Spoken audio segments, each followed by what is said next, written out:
பிரசவமான ஒரு மான் இருந்துதான் ஒரு காட்டுல. அது எங்க பிரசவம் பண்ணலாம் அப்படின்னு காட்டுல இடம் தேடிட்டு இருந்தோம்.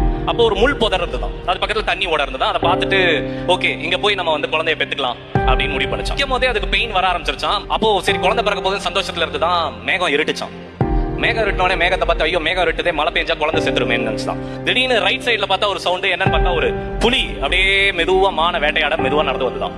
ஐயோ புலி வந்தா நம்மளையும் சாப்பிடும் குழந்தைய சாப்பிடணும் வயிறு வலியோட இருக்கான். சரின்ட்டு லெஃப்ட் சைட்ல என்னடா சத்தம்னு பார்த்தா லெஃப்ட் சைட்ல ஒரு வேடன், ஒரு ஹண்டர், ஒரு அம்போட நின்னுட்டு இருந்தானோ. இப்போ என்னடா இது என்னடா பண்ண போறோம் அப்படின்னு சொல்லி கண்ணை மட்டும் தான் மூடிச்சான். என்ன இருக்கும் அது கண்ணை மூடுறதுக்கு முன்னாடி ஒரு விஷயம், இடி இடிச்சு எதிர்த்தாப்புல இருந்த மரம் எரிய ஆரம்பிச்சிருச்சான். காட்டுத்தீ இந்த சைடு வருது, புலி இந்த சைடு வருது, வேடன் இந்த சைடு இருக்கான், நடுவுல மான் இருக்கு. இப்ப மான் கண்ணை மட்டும் தான் மூடிச்சான். மான் கண்ணை திறக்கிறதுக்குள்ள என்ன நடந்ததுன்னு மட்டும் சொல்றேன். திருப்பி ஒரு இடி இடிச்சது.